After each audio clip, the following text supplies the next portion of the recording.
like they're more popularly known as, have been seeing aggressive buying interest. But let's go to my colleague Anushi first, who takes us through what is the sector expectation from the much anticipated budget in a few weeks. With the upcoming budget, railways continues to remain in focus. We've seen a sharp jump up in stock prices of some of these railway counters. Look at an RVNL, 38% of gains in this last 1 week itself. Now, if you even look at 1 year, there has been a rally in most of these counters. Here again, IRFC leading the pack, 500% gains over the count, while other railway stocks also, if you see, most of them clocked about a 2 to 3x times of growth in their stocks. But what is happening? What's the budget allocation over the years? Let's understand that. So if you look at the FY22 to 23 period, 1.5 lakh of crore of allocation from the budget side for the Ministry of Railways, which has then increased to about 2.4 lakh crores, so 50% jump that we are looking at.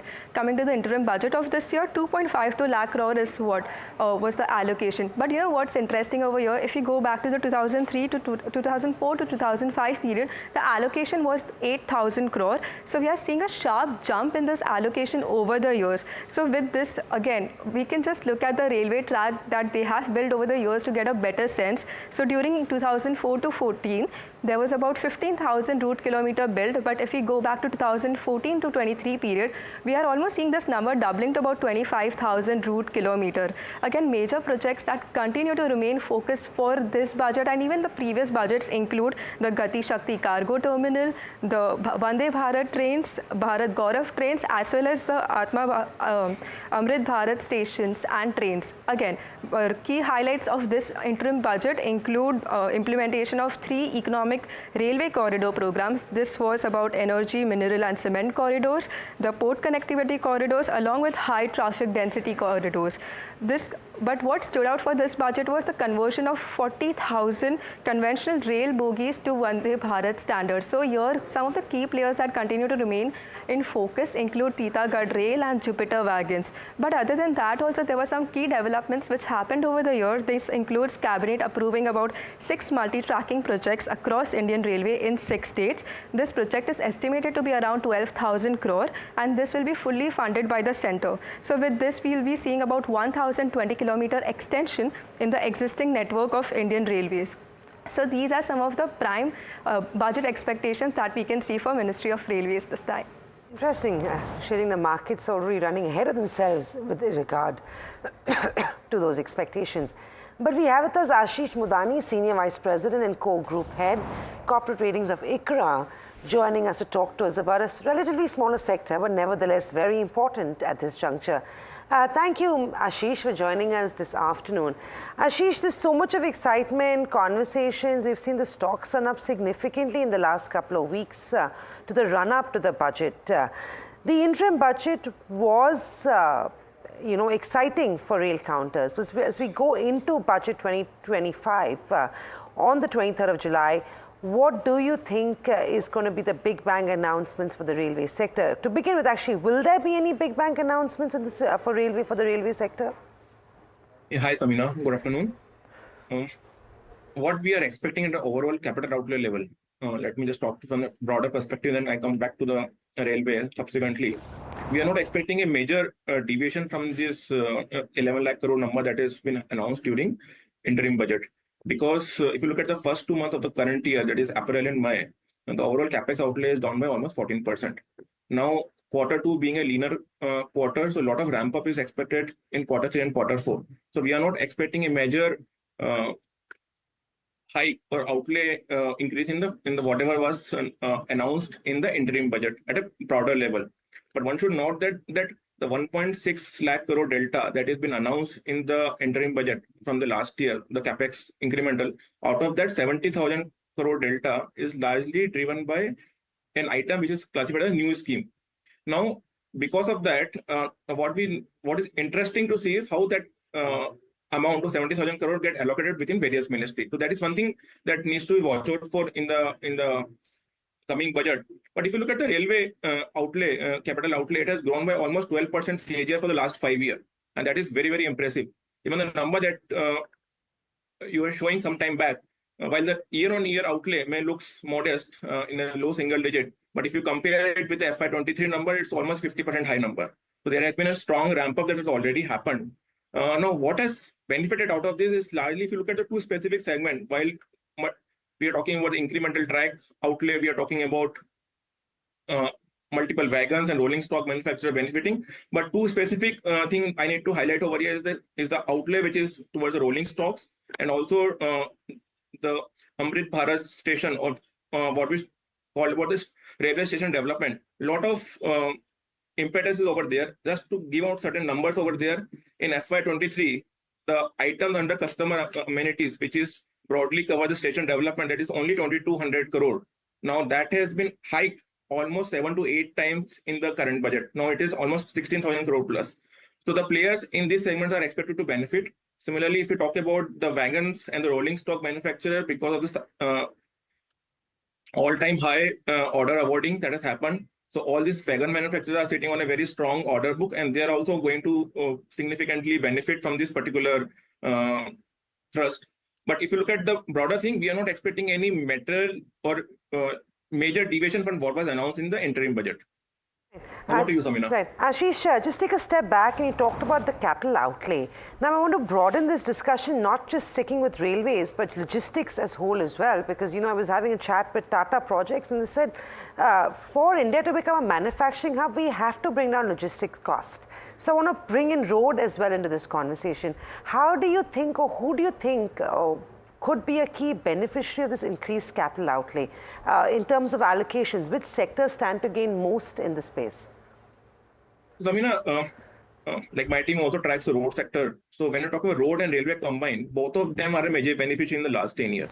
And the statistics also showcase that.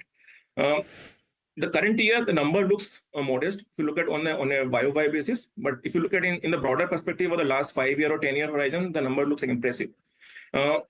And both is like what you rightly told. If you want to become a manufacturing hub, we are talking about a 5 trillion economy. We are talking about reduction in the logistics cost. Railway will definitely play a very vital role, and so is the road segment. So both this segment, I don't want to differentiate between any one of them.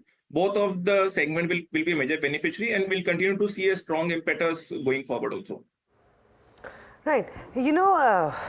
While this is going to be a significant beneficiary of the government's outlay and capex plans, what do you feel, or which companies do you feel stand to benefit the most? Because some may argue that a lot of this may already be in the price. One thing is winning orders, but what else needs to, before we go into companies actually, what else needs to be done in this budget to improve the balance sheet of these railway companies, improve cash flow, and generally make them or bring them up to speed with some of the other private sector players? So, I mean, if you ask me, the two specific items that we feel, or ICRA, we feel that needs to be focused on from the railway side is, one is the monetization thing. I think there is a significant lag to what was the initial target and the number that has actually been delivered. So in monetization front, there is a lot of scope. And the second space is the public-private partnership. While in the road segment, we have seen a strong ramp up and things have largely stabilized, and the lenders are also very comfortable over there. But in railway segment, we have not seen much of the public-private partnership over there, and that's where the government has to put a lot of funds.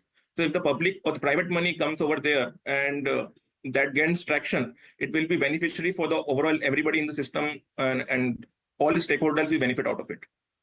Right, and in terms of railway stocks, Ashish, or companies, who stands to benefit the most from this budget 2024-2025? Of course, what stands out for me is the fact that there's every morning RVNL is either bagging an order locally or internationally. See, Samina, I won't like to comment on any company-specific thing, but as a sector, if you ask me, we have seen a lot of competition in the road segment in the last 1 year because of decline in the order inflow. So many of the civil construction entities, they have received station development projects, and they are building on their order on this particular segment. So this is one pie which is going to benefit some of the EPC entities also, who are already executing projects or getting new projects in this particular segment.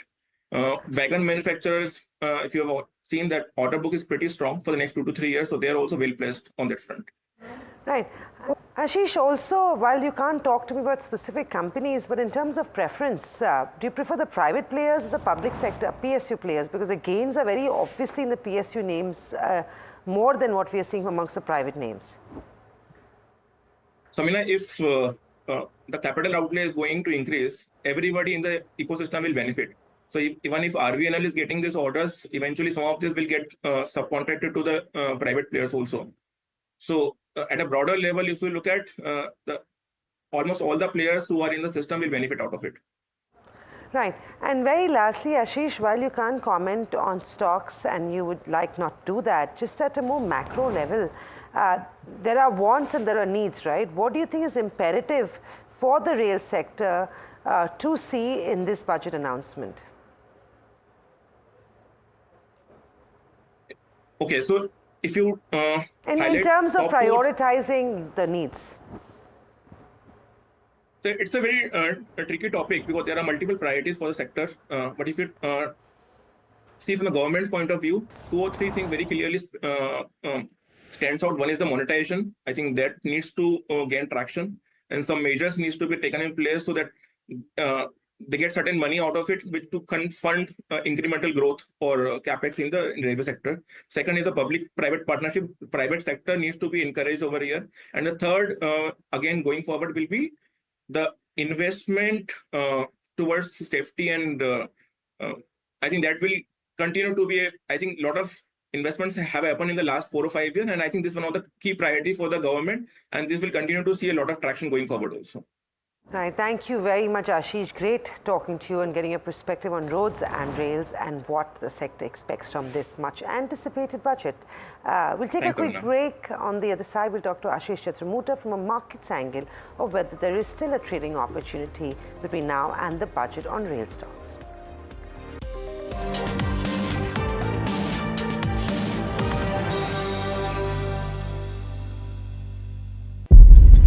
When the whole day passes like a blur, the news just whizzes past, and you're trying to stay informed.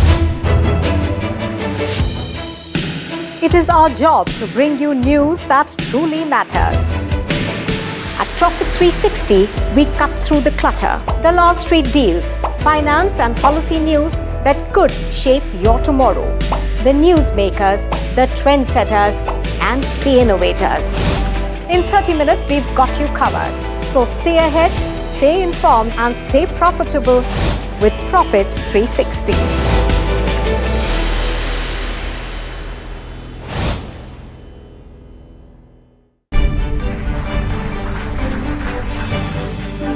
एक ही लक्ष्य, nation first, एक ही इरादा, 2047 विकसित Bharat.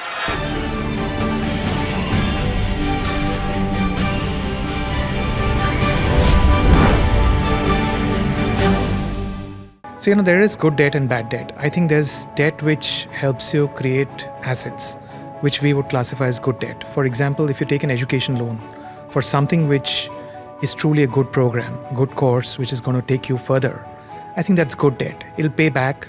It will take some time, but it'll pay you back well.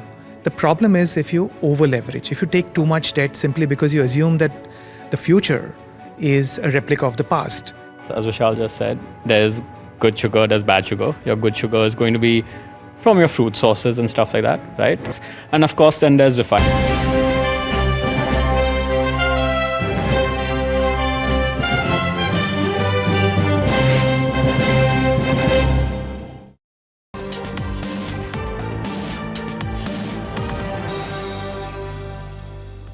Back, you're watching Budget Trade. We have with us Ashish Chatramuta, ED Portfolio Management Services at JM Financial, joining in. Hi Ashish, thanks for taking the time out to talk to us. Ashish, to begin with, and there's so much of euphoria in the markets. We made a new record high yesterday. Of course, today we've taken a little bit of a break. What could, in your opinion, happen to the markets following the budget? Will it continue to make all-time highs, or do you anticipate a drastic correction or a strong bout of profit taking?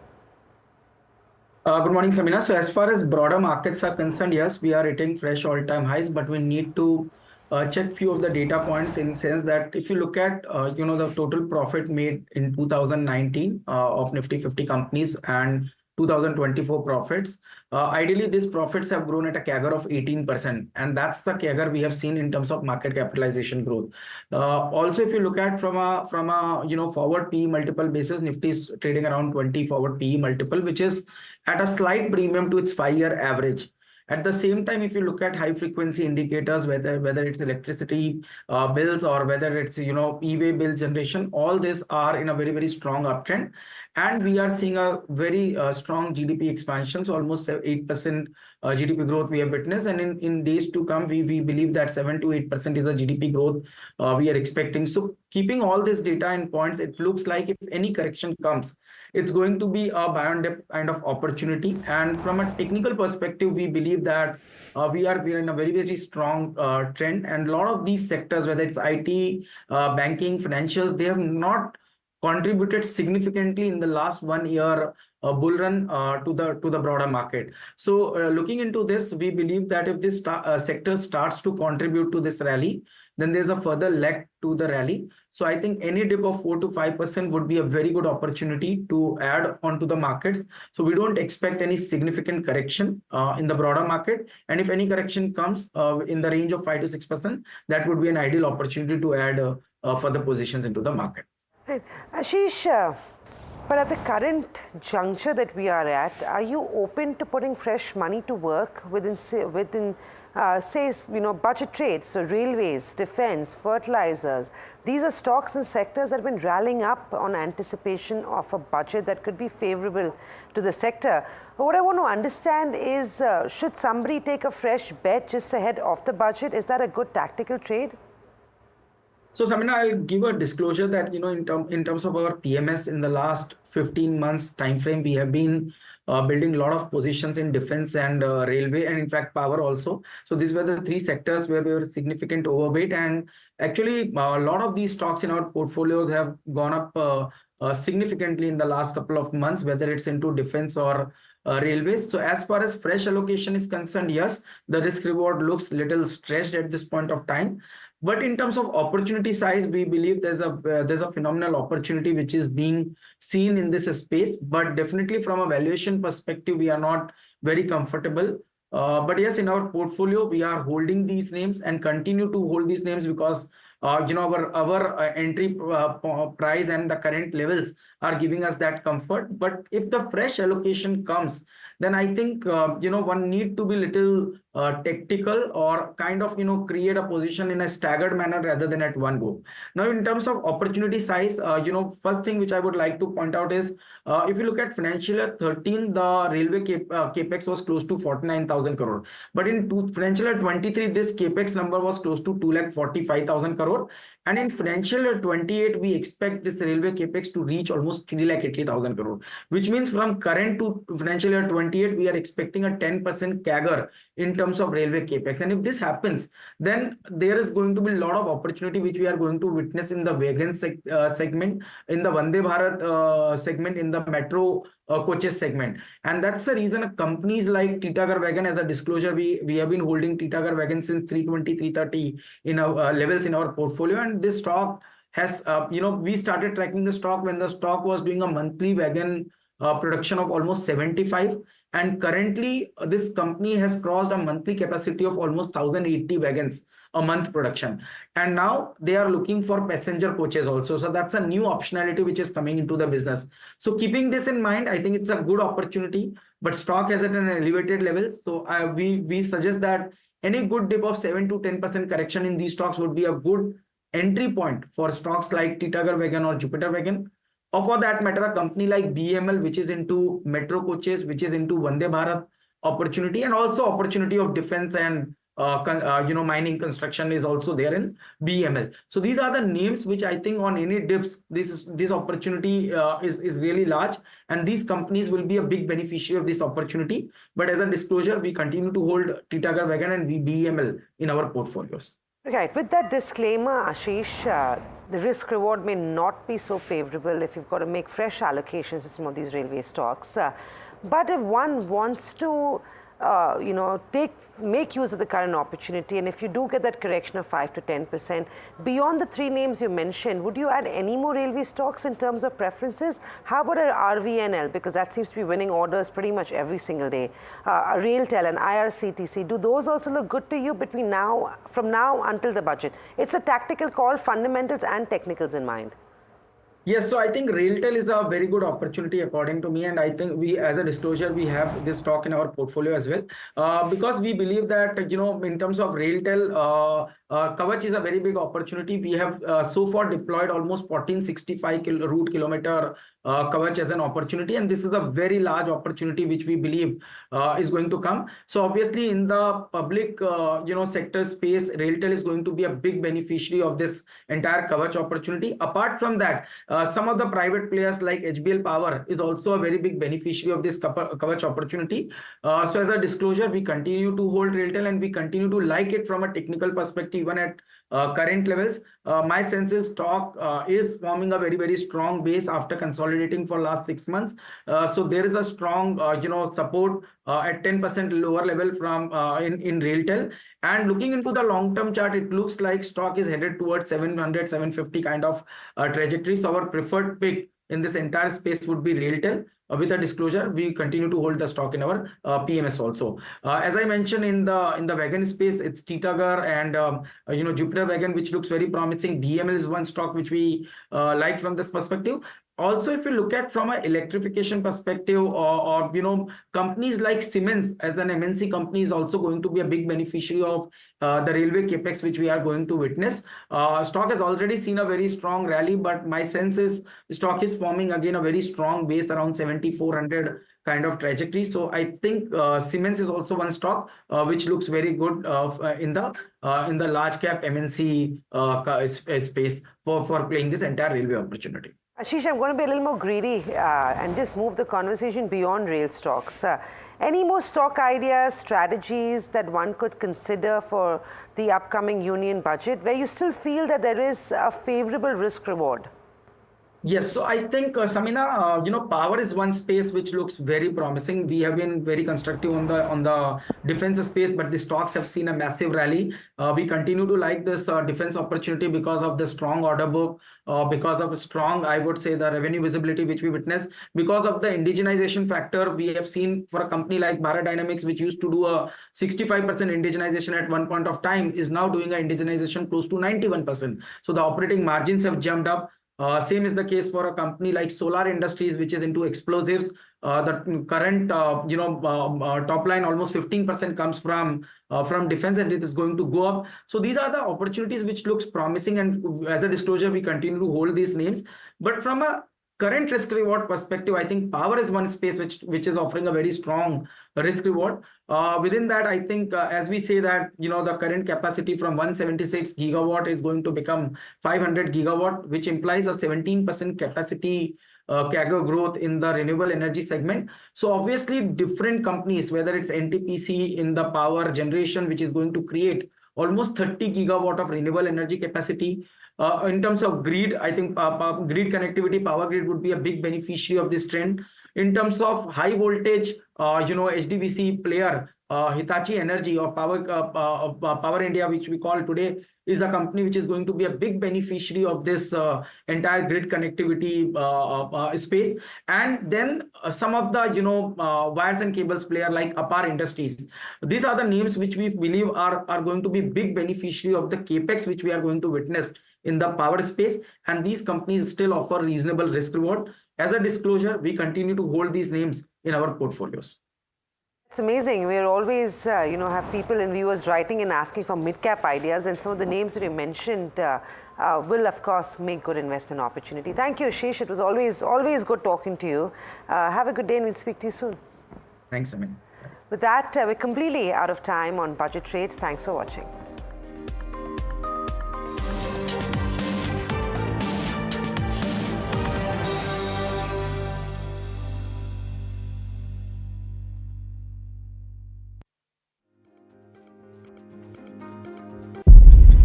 When the whole day passes like a blur, the news just whizzes past, and you're trying to stay informed. It is our job to bring you news that truly matters. At Profit 360, we cut through the clutter, the long street deals, finance and policy news that could shape your tomorrow. The newsmakers, the trendsetters, and the innovators. In 30 minutes, we've got you covered. So stay ahead, Stay informed and stay profitable with Profit 360.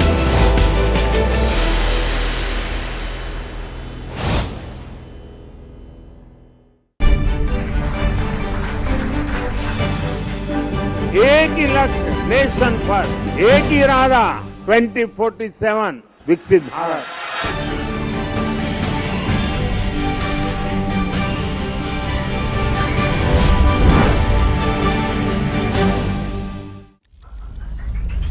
Headlines you start your day with. What matters worldwide is now in the palm of your hands. Get ready to seize the day and maximize your financial potential. Stay ahead of the curve with all you need to know on NDTV Profit.